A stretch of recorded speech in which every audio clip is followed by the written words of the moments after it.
I stepped back after her rejection. Her next move left me stunned. I pulled back when she rejected me. What she did after caught me completely off guard. Marriage wasn't supposed to feel like this, like living with a stranger. When Sarah and I got married 6 years ago, everything had felt so easy, so natural. We laughed constantly, held hands without thinking, and intimacy was never something we had to work on. It was simply part of our connection. Every touch, every kiss felt effortless, like breathing. We were the couple others admired, the ones who made love look simple. But somewhere along the way, life started weighing us down.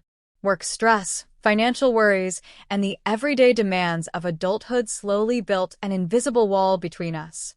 At first, it was subtle, little things like forgetting to say goodnight with a kiss or scrolling through our phones instead of talking about our day. I noticed it but brushed it off. Life gets busy, right? We were still a team, or so I thought. I still remember the first time she turned me down in bed. It was a Tuesday night. We had just watched a movie, and I reached for her like I always did. But this time, she gently pushed my hand away. "I'm really tired, babe. Long day. Rain check." I kissed her forehead and said it was okay, because it was. Everyone gets tired. But then it happened again. And again. The rain checks became routine. The excuses became more rehearsed. "I'm exhausted. Maybe tomorrow." "I'm not in the mood." At first, I stayed patient. I told myself it was just a phase. But as the weeks turned into months, it began to hurt. Every "not tonight" felt like a subtle message. I wasn't wanted. I wasn't enough. I started noticing other changes. She didn't reach for my hand in the car anymore. She didn't kiss me hello when I got home. Our conversations became shorter, more about errands and schedules than about dreams or how our days really felt. I tried to ignore the ache in my chest, but it was there, growing. Eventually, I started keeping to myself more. I stopped initiating. I stopped trying. If she didn't want me, I wouldn't bother her. I thought I was protecting myself from further rejection, but all I was doing was building a wall of my own. I told myself it was fine. This was just how relationships evolved. We were getting older. The honeymoon phase was over.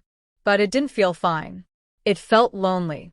I'd lie awake some nights, staring at the ceiling while Sarah slept beside me, wondering where we had gone wrong.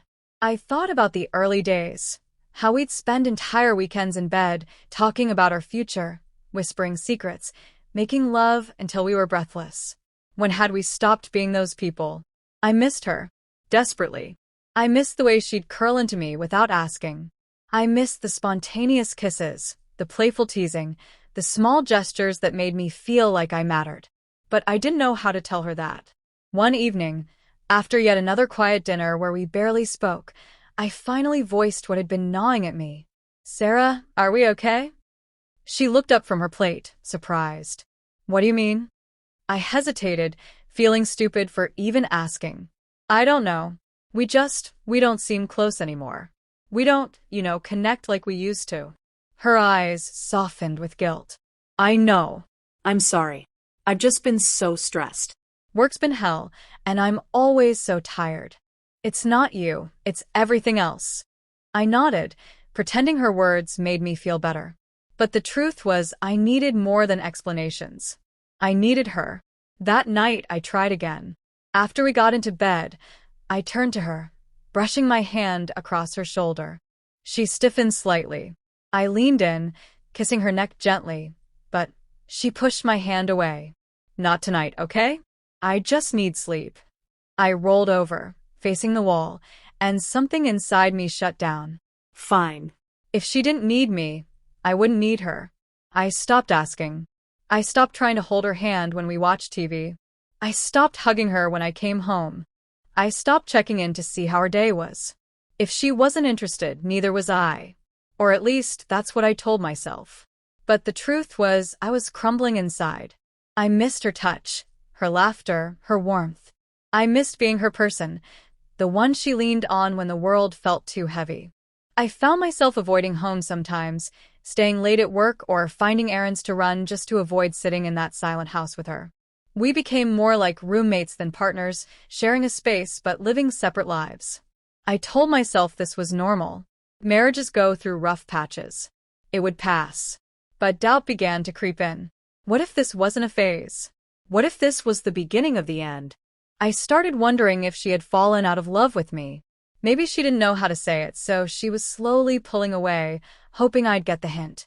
Maybe there was someone else. Those thoughts haunted me, but pride kept me from asking. Until one day, she finally did something that shattered every assumption I had made, something that forced me to face the truth about her, about us, and about the damage we had both done. It was a Thursday evening, the kind of night that should have felt ordinary. But nothing about it was. When I stepped through the front door, I knew something was different. The house was unusually quiet, and Sarah was sitting on the couch, her face pale, her eyes red and puffy. She had been crying. I froze in the doorway, my briefcase still in hand. My heart raced with anxiety. "What's wrong?" I asked, my voice softer than I expected. She looked up, her expression a mixture of sadness and relief, as if she had been waiting for me to ask that question for a long time. "You," she whispered. "Us. This distance." Her words hit me like a punch. I stood there, feeling exposed and guilty all at once. "What do you mean?" I asked, though part of me already knew the answer. She wiped her eyes with the sleeve of her sweater. "You've pulled away from me. I feel like I'm losing you, and I hate it." Her voice cracked with emotion. I was stunned. I had spent so many nights believing she didn't care, that she was the one drifting away. But here she was, desperate and heartbroken, feeling the same fear I had been hiding. I thought you didn't want me anymore," I admitted quietly, my chest tightening. It was the first time I had said the words out loud. Her eyes widened, filling with fresh tears. "Is that what you think?" "God, no. I've been stressed, yes. I know I've been distant. I know I've said no more times than I should have. But I never stopped wanting you. I never stopped loving you. I didn't know how to fix it. And then you started pulling away, and it felt like you gave up on me." Her honesty cut deep, because she was right. I had given up. In my own quiet, passive way, I had let my pride take over. Instead of talking to her, truly talking, I had retreated into myself, hoping she would come to me. But all I had done was make her feel unloved. Tears welled in my eyes. I hadn't cried in front of Sarah in a long time, but I couldn't hold it back anymore. "I wasn't trying to punish you," I choked out. "I was protecting myself. Every time you said no, it felt like you didn't love me anymore. I thought you were done with me, and I didn't know what to do." She reached out, taking my hand in hers, the simplest gesture, but it felt like a lifeline. Her fingers were warm, familiar, and for the first time in months, I felt connected to her again. "I do love you," she said softly. "I've missed you so much." We sat there like that for a long time, just holding hands, letting the silence between us be filled with understanding instead of resentment. That night, we didn't fix everything, but we took the first real step.